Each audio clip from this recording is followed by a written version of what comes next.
Hello, everybody, and welcome to our webinar on AI agents and use cases in procurement. AI agents have probably been the hottest topic since sliced bread, maybe, or the last cool thing, like orchestration. So therefore, we felt it would be a fantastic idea to have a conversation around it. My name is Fabian Lampe. I'm the founder of Advanced Procurement, and I'm specialized on doing digital transformation projects for procurement. And I have with me two wonderful gentlemen that actually know an awful lot about AI and digital procurement technology. So before we actually dive into the topic, and we have like really a packed agenda today that we want to go through, let's start with a quick round of introductions. And Adam, you're the guest, so maybe you can get started. Thanks, Fabian. Well, thanks for the invitation as well. It's always a pleasure talking with you guys, and I get to absorb so much more knowledge from you as well, which is absolutely wonderful. So, my name's Adam Brown. I am currently a global director at Maersk. I'm the technology platform lead for the procurement platform, and what that means in reality is I'm responsible for the creation, the deployment, the integration of all and any digital tools to support the source to pay process, with the exception of the actual ERP system. But everything else that's in there falls in my realm of responsibility. So I have the most amazing team of data scientists, data engineers, software engineers, architects, and everybody who doesn't actually do category management or procurement. They're our stakeholders. We do everything for them. Previously to that, I had a similar role at BT Sourced, where I created the digital garage and wonderful digitization journey with the guys there. And if you go way back into the past, then like Fabian, I was a founder of a startup 25 years ago now. So yeah, kind of full circle of startup to industry from me, and industry, Fabian, from you to startup. It's very cool. Well, and when I was trying to get people to sign up for this, so thank you very much, everybody who's joining for doing that. I basically said, you're probably the first one who had a digital garage long before digital garages were actually cool. So we can talk about that a little bit later as well, I would say. Sounds good. By the way, he's an amazing snowboarder as well on top of that. Um, Over to you. What fun facts do you have to offer? Yeah, thank you again. Thank you for inviting me again, Fabian, for that webinar. My name is Yves Bauer. I'm one of the two co-founders of Procure AI, and I am responsible for the product as well as for the entire engineering team. So what I will bring is probably a lot of the technology side of things, having had many years of experience in procurement analytics before. And originally I started my career and almost worked for a decade at SAP. So the old school systems that everyone still has, and of course are important, is kind of what I grew up with, and what I still enjoy connecting, but also bringing it, of course, to the new times of AI with actually integrated platforms. So basically, if I combine your two paths, you would actually not talk to each other because you're in the one area that he's not looking after. Good. Perfect. Here we are together. And because I'm a consultant, I love infographics and big slides that have way too much information on them. And so before we actually get into the discussion of what are AI use cases, what like we really want to get into the breadth of that, and then also into the breadth of what kind of agents, what agents are and how they relate to use cases. Let me bring up one picture. The Zoom is funny with two screens, so it takes me 1 second, but here we go. Look at this. This is an overview that especially Eve and I have worked on to really try to give a breadth, like the complete view along the end-to-end procurement process of what kind of use cases for AI exist. You really see that now it's like from plan to strategy, source to pay, purchase to pay. Like along those lines, we have tried to really use the different verticals that we're all familiar with, from spend analytics to category management, all the way to sourcing, contracting, and then purchasing, and map out what parts of those processes can actually be supported by AI. And we have taken two lenses. One is the use case lens that you were looking at right now, and the other one is the agent view. So these are all of the different agent types that exist in procurement and what they do. And so we will talk about all of that.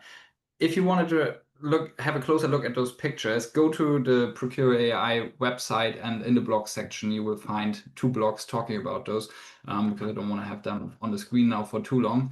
But this is the amount of different use cases that we're already seeing today.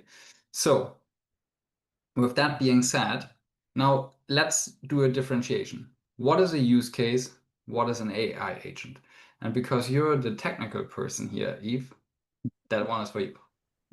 Thank you, of course.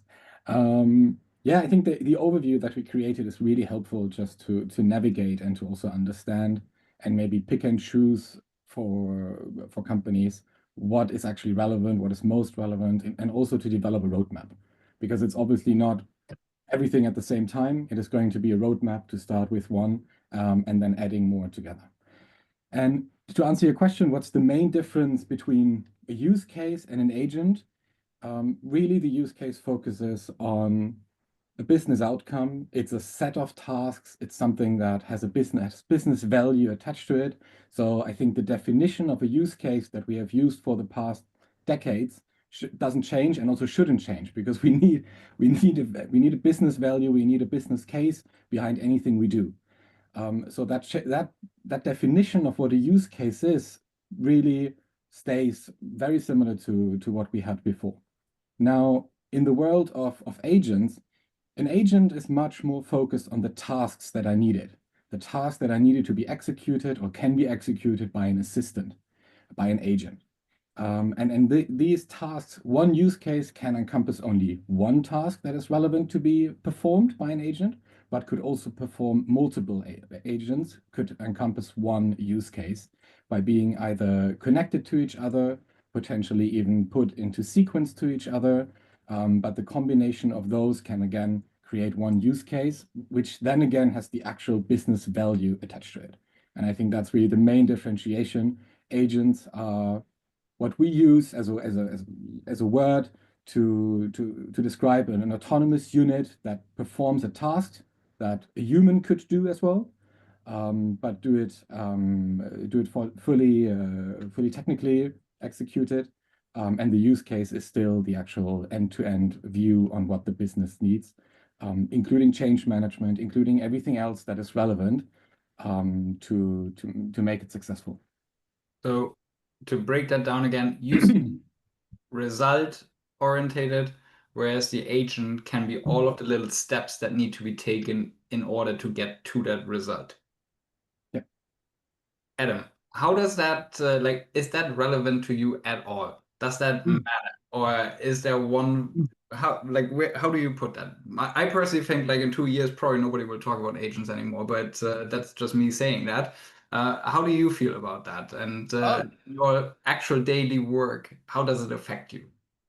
So this is critical for me in both building these things out, but enabling the business as well. There's an overriding and massive interest in AI, how it's going to make everything better, faster, cheaper, more wonderful in procurement, and indeed in all parts of the business. And so with this drive for AI, we need to understand, well, what is it? What do we actually mean? What are we actually trying to achieve? And what is it? Because there's kind of this preconception that, everybody, broadly speaking, before 2022, if you said AI to anybody before 2022, it was Skynet or it's the Terminator. It was kind of that sort of thing. After 2022, mid 22, it was suddenly ChatGPT came out and everybody went, now I see what this AI thing is. It's this universal Q&A machine that we've been speaking about before, and you can ask it anything and it'll tell you anything. Now we're talking about agents, and it's not just that universal Q&A, but it's the action after that as well. Now, that's the concept that the business folk have on what this means and what it is. Now, it's to take that, okay, so conceptually you understand it, but let's break it back down into a level of reality. What are the outcomes that you're actually trying to get to? What Yves said was critical. What are the outcomes that you're actually trying to achieve? And for sure, look, we can use agents for some of that. Maybe it's the best option for some of it. Maybe it's the best option for all of it. But it's really taking that step from bringing people along on the journey. So yes, agents, AI, it's an incredible thing. It takes the large language models, that ChatGPT thing that we knew, turn it into action so that you can actually do things with it, so you can derive an outcome from it. But it's not one thing. That's the critical thing. It's not this big thing called AI. It's not a big thing called an agent which does it. It really is all of those outcomes that you want to get to. What are the agents that you need to build to derive that outcome? We can get on later on in the conversation about what's the governance wrap around that and how do you kind of make it work. But that's critical, because I rewind back 6 years, 7 years, and those really weird conversations that we had at the time where people were saying, blockchain, it's wonderful. Let's find a problem for it to solve, which is just the wrong way round, and it really wasn't suitable for that. AI, agentic AI in particular, it just can change everything dramatically and in unheard of ways. And breaking it down in this way to specific, meaningful business outcomes by the source to pay taxonomy that we all can relate to, and actually saying, well, look, here's the thing, specifically, it can do this for you. And this slide, I said to you guys before, this infographic that you put together has been wonderful. There was one put out, a similar vein, 5, 6 perhaps years ago, by Eloise Epstein from Kearney, which spoke about digital capabilities by functional capabilities and making the digital capabilities meaningful. Now, that was 5, 6 years ago. This is now taken that concept of putting a framework in that we can relate to and understand, taking that concept bang up to date with AI and making it really transparent, easy to understand, consumable, and actionable by me, both when I need to implement and when I need to talk to the business of what we're doing. Change management was mentioned as well. We need to get to change management as well later in the conversation. Well, so it's not a spaghetti plate and it's not a Chinese takeout menu. I'm glad to hear that. It's a bit more useful because it is structured. So that's definitely music to my ears. But one thing that you said now was like, it used to be Skynet. Now it is ChatGPT and large language models. Eve, how does that make you feel? Because from a technical perspective, AI is obviously a lot more nuanced than those two things. First, it makes me it makes me very happy that the world doesn't see AI anymore as the Terminator, because that was so we started in 2020, and that's definitely helpful, because those were the first few years. But it is, of course, also the nuances that are relevant, right? So we have AI today equivalent with ChatGPT, sometimes with large language models. And of course the models are very, very good in certain tasks and certain things that can provide. It can generate answers, it can infer answers quite well, it can structure documents, it can structure things very well and learn from it. And with that, it is extremely, extremely helpful and very powerful, in particular in procurement, because all of us know procurement works a lot with unstructured data. Or unstructured information, and that's why it makes it so relevant to procurement, maybe more than to many other business units. For procurement, it is quite a powerful technology. However, there of course in the realm of AI, we still work with machine learning models. We still use decision trees for price predictions, because large language models are just not sufficient there, and it's not their purpose. So AI as a whole, from a technical perspective, yes, we need to see it broader. I think from a user's perspective, we need to understand that it is equivalent to ChatGPT. And I think that is also important, again, towards change management, because to kind of draw the cycle or the circle from all the way from the technical aspect. If we tell our users something about machine learning and decision trees and make it complicated to consume, for them it's not AI, and it's not what this is about. And I think this is really important, that we communicate, that we show, and that we find the right interaction concepts, the right methodologies in order to communicate with the users, to give them that power to their fingertips. And that includes then the technology, the data, the cleanliness of the data, the AI enriched data. It includes large language model capabilities, any kind of prediction models, and all of that at the fingertips of the user. And that combination makes it very, very powerful. And I think that's one of the challenges that we see, right? There's so much terminology around it that is a little bit scary. So, well, I wanted to make a joke earlier around it's not Terminator, but people are still afraid of it. So this comes now full circle. There's so much terminology that is a bit, yeah, exclusive in a way, or it can feel exclusive because people can very quickly feel like, I don't get it. I don't feel like I should ask because that might make me look stupid. And I think this is exactly the wrong thing, and that we need to overcome. So we're currently working on a program to improve the AI literacy so that people can actually know the terminology. Yep, heard that once. Now I move on and actually just use the chat functionality. But I think that's really one of the things that everybody should be aware of. There's no harm in asking. There's no need to go to the nth degree of technical detail. We're users at the end of the day. Let Eve and his team figure out the technical stuff and have a little bit of hope that they do that properly. But so one of the things that we put on that slide was for agents now specifically, that they are defined by memory, AI models, and systems. And so we will talk a bit more around the security aspect, but what that means is that they remember what they're doing and what is happening around them.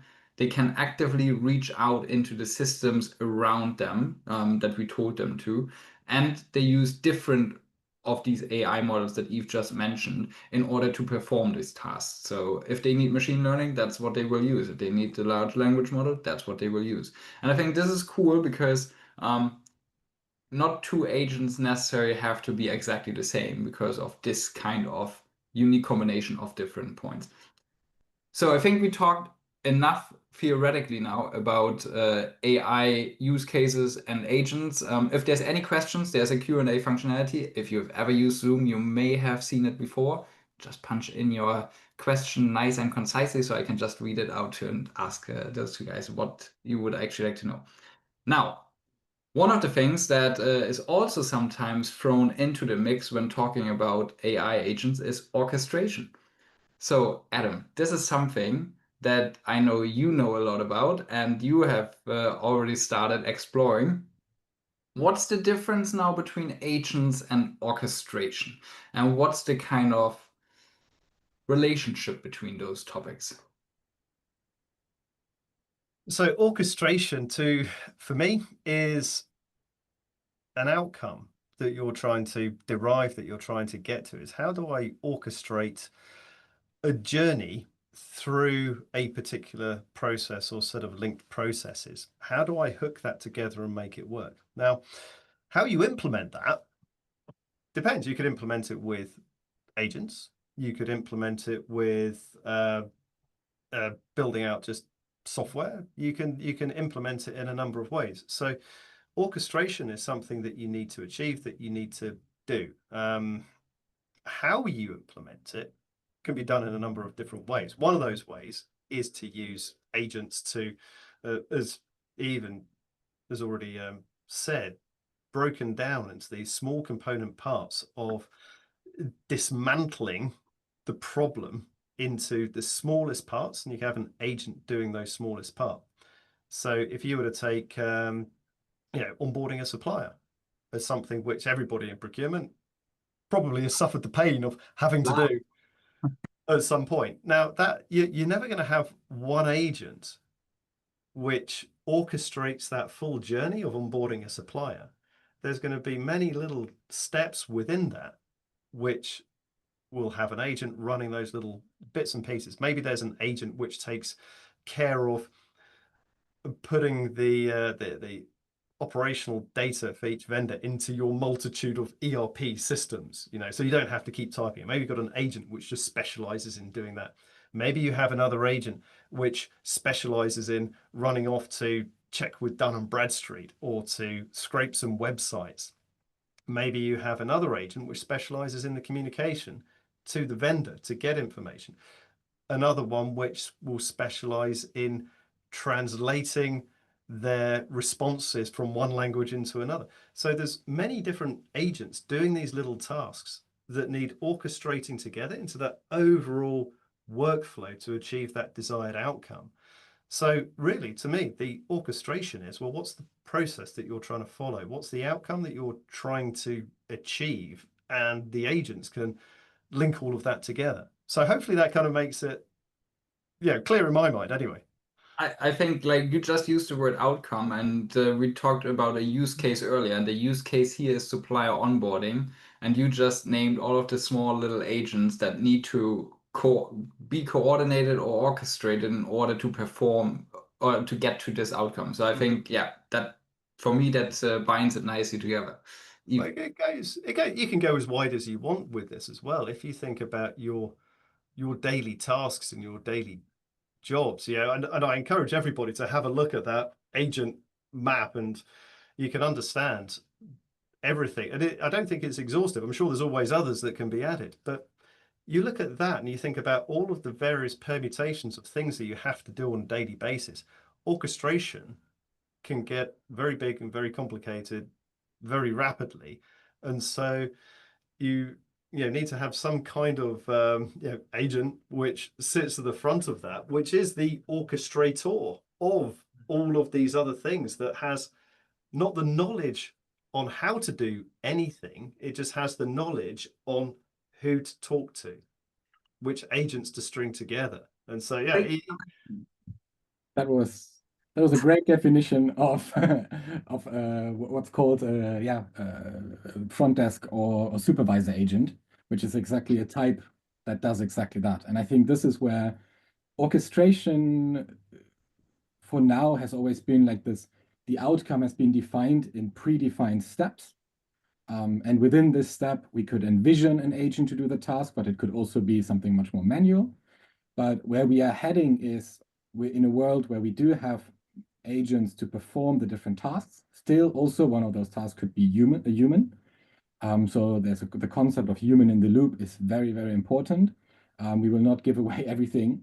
But exactly as Adam said, there will be an orchestration or supervisor agent who is then not pre-taught or doesn't have to be pre-taught every single step, but can actually decide what's the best next step to continue within given boundaries. And that is the important thing. And that's where orchestration or supervising for agents is very, very important, that while this is not a predefined step, this supervisor agent needs to know the boundaries in which it can act, what other agents or tools it has access to, and from that, it can actually then execute towards the outcome. And that's what the supervisor knows. The supervisor knows this is the goal you should achieve. And that's the definition of an agent, but this is how agents play together and then being orchestrated or supervised. There's a critical thing. Sorry, Fabian. Yves said something critical, which I have to just really, really underline. And we need to talk about this as well. It's the boundaries. It's that safety bit. It's the question which I posed a number of weeks ago is if the AI can predict our procurement needs with near perfect accuracy, what's the role of the human intuition and our experience? What is that? And the guys at SwiftScale, so shout out to them, and I shared this with you, wrote a brilliant paper about complacency and cognitive offloading. Cognitive offloading us, instead of doing things ourselves. Wonderful example, the calculator. We don't do maths, we use a calculator. We won't do tasks we use the AI. And there's loads of research that says the more you trust the AI, the less you're going to check its output. So we need to have those boundaries, those checks that we get in there, because how did they put it? It was, if you're not flexing that mental muscle of critical thinking, of deep thinking, then there's going to be atrophy of that. We're going to lose that ability. And if there's one thing I know about procurement people, it is the critical thinking is the one thread that is common among everybody. I don't think it's an issue with the generation of procurement people now, but if we roll it forward, and I see this in my own children who are using AI a lot. Come on, guys, think for yourselves as well. It's that curiosity, that critical thinking. We can't become just prompt engineers. We have to be the problem solvers as well. You don't want to become mentally weaker because you've never had to deal with an actual problem. So Eve's point about boundaries and checkpoints is utterly critical. And I think this part of critical thinking is just a reminder that when the world around us becomes more digital, that means that what is uniquely human becomes ever more important. So it is this engagement of people, it is this critical thinking, it is making those connections. And I think the brain itself is lazy. This cognitive offloading is something that is not something that has to do with personality or anything else. It's just something that the brain does, right?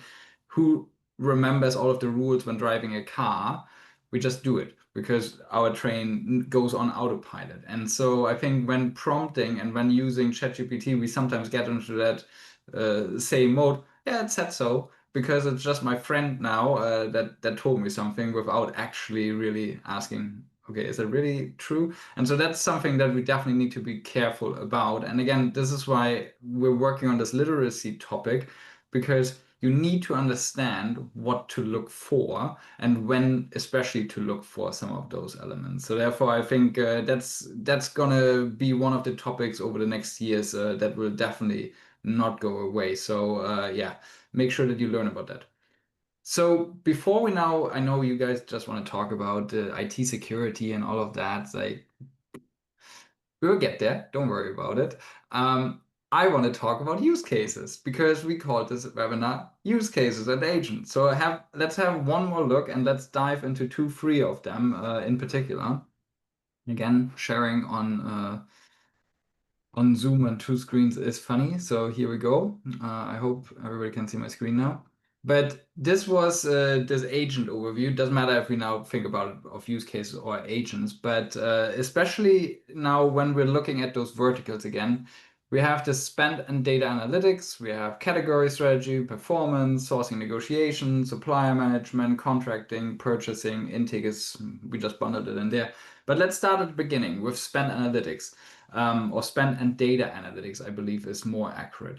What are areas that you find are very easily possible to be performed today with the help of AI? Because we had one question here, and maybe you can just weave that in on what's the kind of organizational maturity that needs to be in place in order to get started. And we hear very often, I have poor data, it's crap, like all of my suppliers are coded to the wrong category code and all of that good stuff. I think we've all been there. But like maybe if you can start, because I know that data is the underlying foundation here for everything else. Yes, and I think that's absolutely true. And it goes even maybe just one point towards data and the underlying foundation, because we were just talking about the cognitive offloading and also what people still do.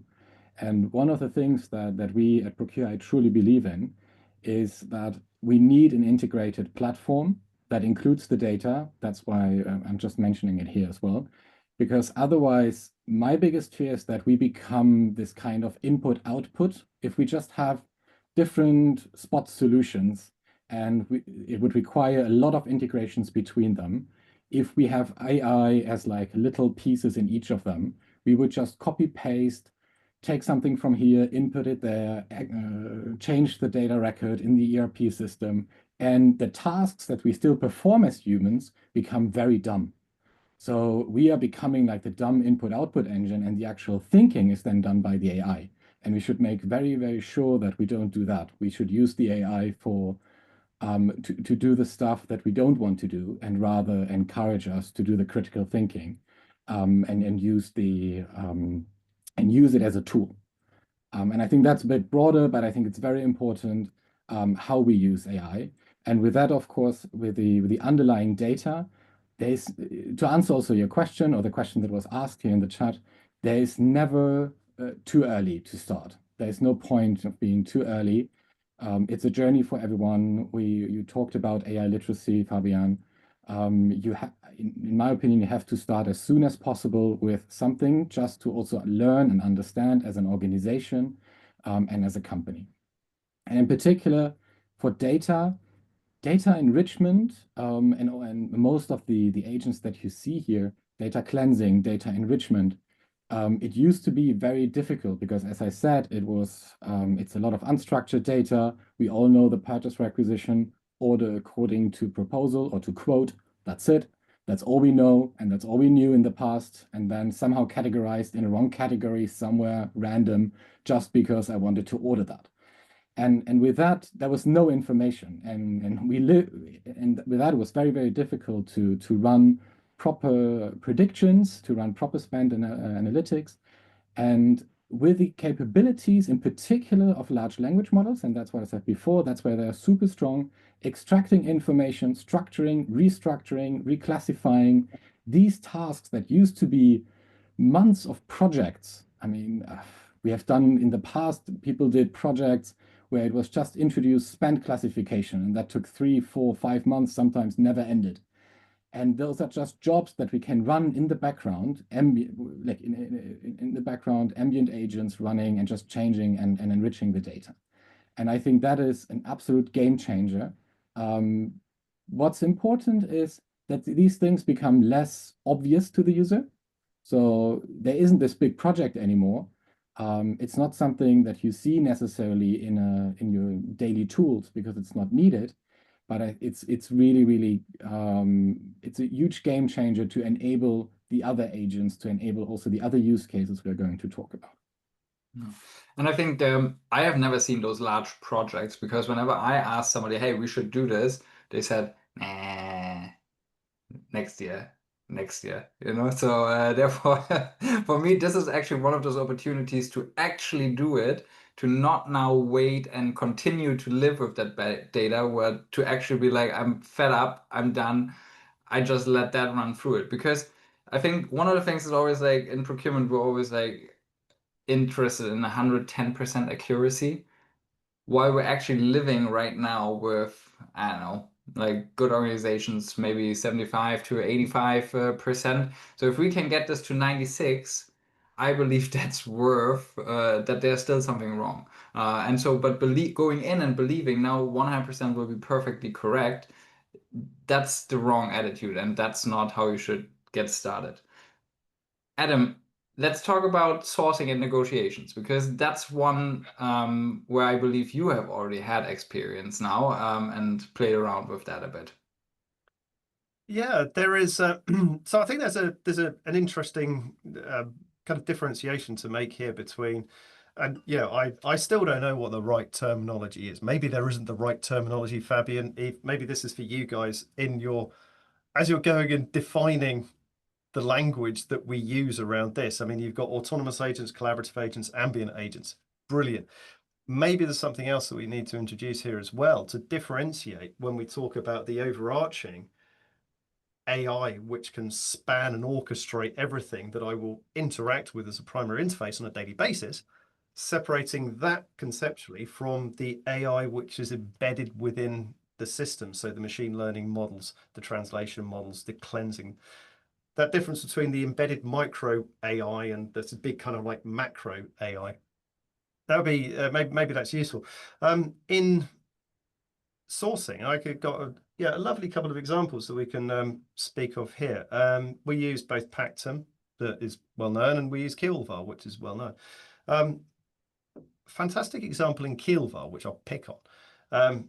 Kielva sourcing tool specializes in optimization, so sourcing optimization. So yeah, our use case, obviously being a logistics company, is trucking. If I give an example of moving a container on the back of a lorry from point A to point B, there's numerous different types of containers, there's thousands of different routes and a lot of different parameters.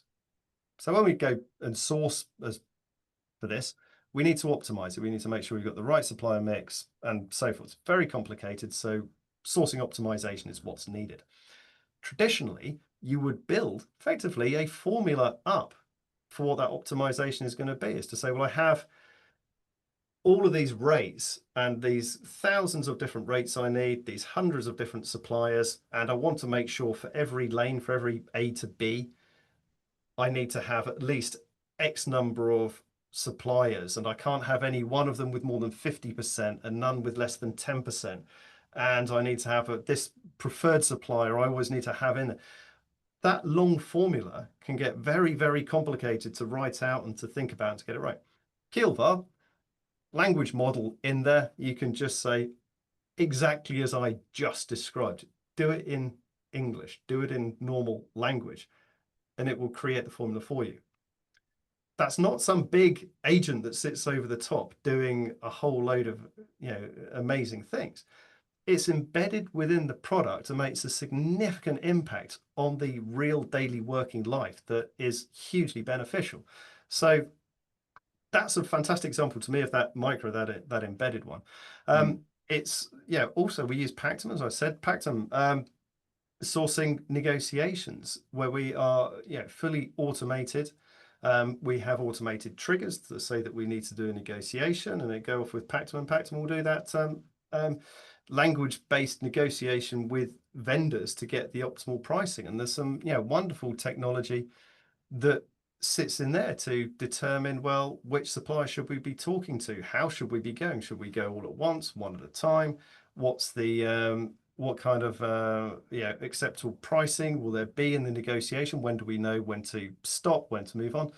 So embedded just within that fully autonomous flow is some fantastic technology as well. And I think, Yves, this is a good one for you because you started talking about the platform before. And so Adam, you just mentioned two providers that are just very specialized on one particular thing within one vertical. So that's already two. And you probably have Ariba or Coupa or Evalo or one of those guys on top of that as well. But whatever, like other companies, they have like for sure an Ariba or Coupa or Evalo or Jagger as well. So, but that being said, now, Yves, I believe this is one of the areas where a platform really does make a difference. So if you could just explain a little bit of how you approach that, because Procure AI has like this negotiation and sourcing, this autonomous sourcing and negotiation as well. But can you just now explain how the platform approach differs from having those isolated solutions? Yes, absolutely. And I'll also then come back to Adam's point on this fourth or other kind of agent, because I think it's a different topic and it's an important one as well. But it comes back to an AI platform for procurement. In the end, that's a toolkit. It's a kit of different things and of different tools. Interestingly enough, we actually in the AI language talk about sometimes tools instead of agents. So there's a bit of wording here as well. But that toolkit is really what's the strength of the platform, because it allows you to have this one view of your data. It allows you to execute different agents, to access these agents and work with them. And really the embedded approach and embedded use of AI can be extremely helpful, but it's like a trick. It's like one trick that is very, very helpful, but it is not giving you the end-to-end view or the end-to-end execution of what you want to do towards the outcome, because it is one little piece. It's not driving towards the outcome. And I think that's the main difference. And as you said, of course, we run autonomous negotiations. We run negotiations a bit different than, for example, Pactum. We run them much more based on price predictions, based on models. rather than the conversations with the natural language conversations with the suppliers, because our solution has proven to be with that more successful. Pactum's way has been successful for them, and I think there are different ways to use it. And underlying for us, it was important that to allow this, the use of this toolkit allows you to run an autonomous sourcing event and decide in terms of the boundaries and the strategy in which I want to run autonomous sourcing. For us, negotiation is kind of a check mark. Do I want to negotiate in that category in which between which values or yeah, in which regions, for which plants, do I want to enable negotiations or disable? And that enabling, disabling, that representation of the sourcing strategy, that is still the human brain work, right? How do I actually want to automate? How do I actually want to run this whole thing? And what's the outcome? What are the boundaries? That's the strength of the platform versus the single tool. Just one comment to Adam's point in terms of the supervisor. I think it's very, very relevant because at the moment, so anyone here also in the webinar, when you there are a few concepts now launched by the big AI companies. One is MCP. So MCP is one of the concepts to integrate a toolkit like Procure AI into an overarching company interface or chat. And I think there is a future where Procure AI, today we still have, of course, a user interface, and we need it because we are not yet there. But there is a world where a provider like Procure AI provides this toolkit towards an overarching super agent of the company. And anyone works, whether they need procurement information, they access the tools, the toolkit of Procure AI. And if they need a different they want to work in HR tomorrow or want to claim expenses, they are still living in this one agent, this one AI for the company. We are not yet there. This is it's a journey for the next few years, but that's in terms of user interaction where we certainly see the world evolving. Well, that sounds like SAP all over again. Sorry, but like No, not at all, because it's much. I have an expense solution. I can do this as well. Yeah, no. And that's exactly the point, right? It's not. It's then about accessing the different toolkits. And today, Procure AI is of course needs this access and has this access as a toolkit. But I think for the future, there's going to be something broader to cover perhaps the different agents. Yeah. Yeah, because again, a company is more than procurement. One thing to keep in mind when you think that your IT department will prioritize your need of building in an AI agent for procurement as well. But moving to the next big use case, intake management. Adam, is that something that I mean, we talked about it yesterday briefly, but that is something that is also fairly new as a concept and as a capability, let's say. How would you describe that, and what kind of benefits do you see in that? So I think as a concept, I don't think it is particularly new. You could look at something like Ariba guided buying from way back when as being a as you know, taking care of intake. However, it's the transparency is the question, and the adaptability through everything that needs to occur, because something like guided buying is, you know, wonderful up to a point. So to find out, yeah, have I got something? Is it on catalog? Route a request to a buyer if it's not, to then sort it out. But then after that, it's opaque. There's no transparency. There's no orchestration that then sits in there. So that whole, you know, intake, the people in a company, they just want something. They want, you know, I want my coffee cup. That's what I want to buy. And I'm not interested in whether it's on a catalog. I'm not interested in whether there's an MSA, whether there's a rate, whether there's a supplier. I'm not interested in whether they're onboarded, past checks. I am wanting the outcome. I'm wanting a cup.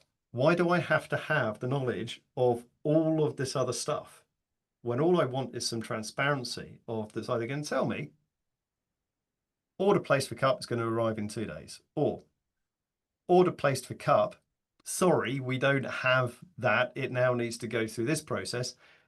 Specifically, this process with these steps against these people with this anticipated time, that transparency. So taking that intake in one really simple way and then being able to orchestrate across all of these things to get that outcome. That's really at the heart of the intake. And shout out to the guys at Zip who really started speaking about this back in 2020, 2021. That intake all the way through to delivery, I think is absolutely critical. Massive use case. Yves, how do you tackle that? At the moment, probably like most people, it's fairly static. It is something that I would like to certainly modernize. I think agents would be brilliant for that. Can you imagine just being able to communicate with the procurement bot on Teams? This is what I want. Wonderful. We're not there at the moment. We still have a fairly traditional route. We've got catalogs. We have our procurement mall where it just lists the big categories and guides you in the right direction to do these things. But very much like guided buying, it's not guided buying, but very much like guided buying, once you get to a point and a large number of activities need to occur, that extra transparency isn't there. Yeah, for us, intake is extremely important for many reasons. One, because as we talked about before, we are running, of course, as well, a lot of autonomous sourcing events. And the better the description of the sourcing event from the requester, because that's where the real information is, the better we can actually automate and run it. So that is something that is extremely relevant. But going even one step like back or further back, intake starts really at, we like to call it sourcing avoidance. And that's what Adam said. We still have catalogs, we have contracts, we have previous orders that we did. And all of that information and knowledge of the procurement organization needs to be first consulted whether I should actually trigger a sourcing event. And that's this avoidance of, do we actually want to run a sourcing event for this? Do we need to, or can we actually access and find something else? All comes down to how good is my understanding, my ability to use that knowledge, to use that internal knowledge of the company, which includes all of the catalogs, all of the previous orders. It includes all of the contracts, extracted contracts. So take all of the PDFs you have in SharePoint today, extract and actually use. And I think that is very, very crucial to do intake properly. And that's, we didn't want to talk about data security. We'll get there, but that's a big security question because you need the knowledge, and the knowledge is quite valuable and needs to be extremely secure. And then once I actually decide, based on my knowledge of the company, based on policies, based on everything, I need to and want to trigger a sourcing event. Then I come to the structuring and to the understanding of what the user wants further in order to then potentially even source autonomously or provide as much information from the requester in order to generate SOWs in order to get to that step to make the procurements, the buyer's life easier. And that's how we see intake, much broader than just we want to structure a request or we want to work with that, rather the steps before to route properly and to understand and use the knowledge of the organization. I think this is again why this view of the end-to-end process is super helpful, because we talked about a use case being a combination of multiple agents. Now the end-to-end process is basically a combination of use cases, if you want. And so intake is one, then sourcing, there's stuff in contracting, and then it moves over to purchasing before it ends up in analytics at the beginning again. And so I think this is how you need to think about it. And I want to cover two more things before we let you go. I, by the way, made a mistake. I realized I said this is only lasting 45 minutes, but we're going to talk for 5 hours about this. So stick with us. But because you guys are so eager to talk about security, talk about security. Tell me everything you wanted to offload to this audience about data security, please. Who wants to go first? Well, I'll jump in. I think as me Adam took that kind of one. be banging on about this one. It is, I think there's a few really important things that we really do have to consider. I deploy the technology. We are hyper focused on security in Maersk, as any company really should be. And it's really about deploying these things. They all have to be enterprise ready. Trust security is critically important and just becomes more and more important when you're linking more and more systems together. So you need to make sure that all of it's architected with the checks and the balances, and that starts with that governance part of the agents at the beginning. We spoke about the super agent, but how do you validate the outputs that are coming from all of these agents? Make sure that there is a check put in. Maybe there's some a checkpoint there for the humans to make sure that there's that critical thinking bit done. But so the architecture needs to have the checks and the balances, validating the output.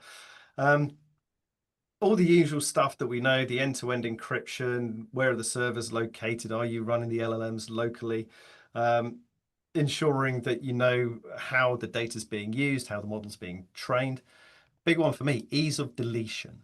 Yeah, ease of deletion. I want a big red button. Should we use a company who are using AI and LLMs, and should we then move on and use a different company? I want a big red delete button which can guarantee it goes instantly. There's not a big 6-month project to go and unpick and fish all of these things out. So that's the big number one. Trusted intelligence, corporate knowledge, user curated knowledge, trusted third parties, your Dun and Bradstreets, the others that you pay the subscription fees to, that the data that Yves spoke of earlier, you have to trust it. It's no good just cleaning it up and categorizing it and enhancing it. You've got to trust it as well. So you have to make sure it's trusted data that is in the machine. And security is vitally important. If you've created a universal Q&A machine that's got its fingers into every corporate digital pie possible via a super easy to use interface, you do not want nefarious access to that, because it's able to dive into everything and discern everything very rapidly. So I think trust, security, breadth, depth, people are critical considerations. I'm just saying AI literacy one more time here. So you need to be aware of those things, and that's why we're going to teach you about it. But Yves, you have a special way of treating that. Maybe you can talk a little bit about your hosting part, but also just go back on how you actually tell the models the boundaries in which they operate. Yeah, so exactly. One is technical security, then we have, of course, the boundaries, and then we have the AI literacy, as you said, and maybe a bit more than just writing ChatGPT may make mistakes. You know that little sentence that's underneath the input field.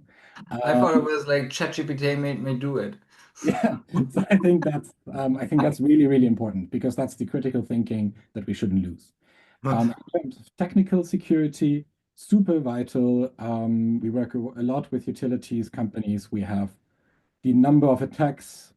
It's unbelievable that we see. So we need to make sure that not only the infrastructure is secured, but also from a data ownership perspective, that the data remains with the company, with our customers. That's why we deploy what we call dedicated SaaS.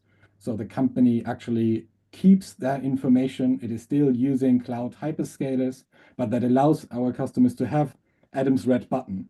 So they can pretty much just say goodbye, Procure AI, and remove our access, and we can't do anything anymore. And the company owns the data. There is no deletion necessary. They can do whatever they want with that. And that is crucial in terms of security and data and trust towards data. I think that's something that in the past, not only AI related, but SaaS related, that was very critical when you moved your SaaS provider, making sure that the SaaS provider actually deleted your data or even exported it for you to use a new system was quite difficult and remained difficult. Try to delete your stuff from Facebook. There you go. yeah, wait 30 days and then are you really sure? Yeah, and I think there's the other part of what you said in terms of boundaries.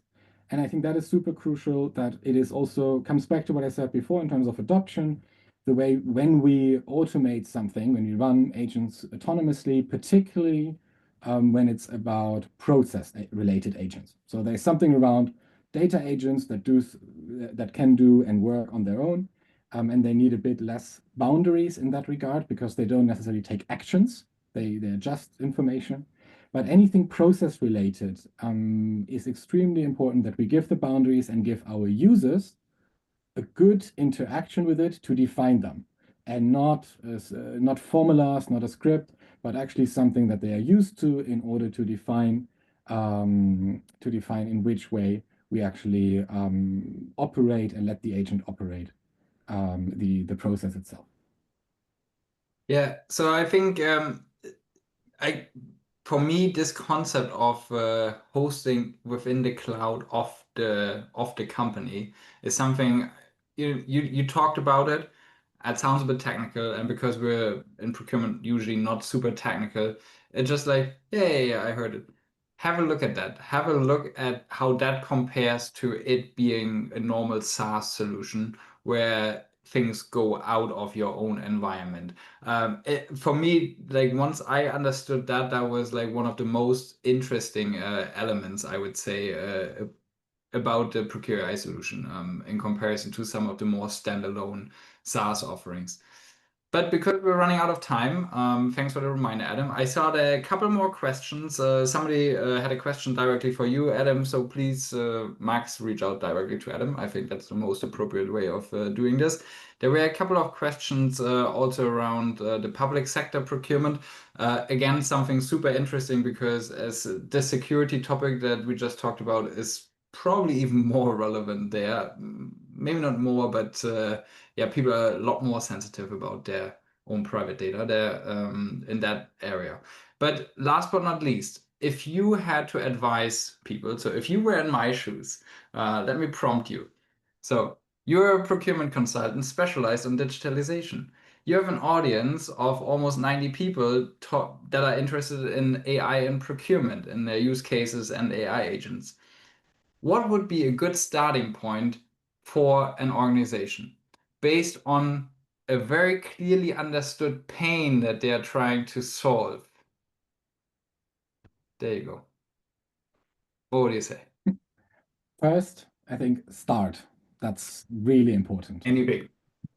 But really, like, don't just wait and hope for, I need to maybe first implement something else. I first need to do my S4 migration. I first need to do this, and then I'm there. Never heard that before. No, never. But it's really crucial because it's an organizational journey. It is not going away. That's also maybe the word agents, as you said, maybe that goes away. But the fundamental principles of what's happening and what is going to happen in the next few years is going to be a lot of change management. So I think start, very, very important. And then use the map that we provided. Think about what's the most urgent thing, what is the biggest pain at the moment, and start with one little box. We talk a lot about how we connect the boxes, how we connect agents, how we bring in entire end-to-end use cases. But instead of being overwhelmed with it, start with one thing and expand from there. I would always say use it as part of a platform because the expansion is easier, but that's of course because that's my belief and that's what I'm doing.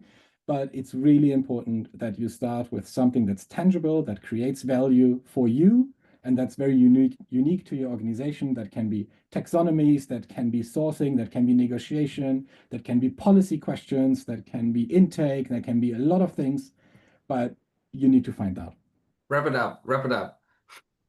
I, Check the blog section. There's more on how to get started as well. So, Adam, what's your advice? I'm going to say two things. Start small. Yves said this. Start small. Your use case ideas will expand exponentially. Start small. And I'm going to give everybody a piece of homework to try. Go and choose your large language model of choice. Could be ChatGPT, Copilot, Gemini. ask it to create a category strategy for your chosen category. This will be public information. It won't be trained on anything that's bespoke to your company. Ask it to do that, and then take that category strategy to your category lead, may even be yourself, read it and see how different it is to one you would have written. If it is 60%, 70%, 80% of what you would have done, that's not saying it's 20, 30 or 40% wrong. It's not saying it's useless and you need to discard it. What it's saying is it has just saved you 60, 70, 80% of your time. Start there, start small. That's something super tangible. Large language models gives you a real idea of the capability of the deep research that can be done. Awesome. Well, so thank you very much, everybody, for sticking with us. Sorry for giving you a long indicator on the timings, but I hope you found that very useful. You will get the recording and alongside that a link to the blogs where you can download those picture maps and have a very close look because the font is incredibly small, even on a big screen. Again, if you have any questions for Adam or Yves, please reach out directly. If you need a procurement consultant, well, reach out to me. No matter what you do, connect with all three of us on LinkedIn because it's always good to know who to reach out to at one point if you have questions. And again, thank you so much for joining us today. Really appreciate it. Adam, Yves, this was awesome. Thank you so much. And to the next one. Thank you. Awesome. Thank you. Thanks, guys. Bye.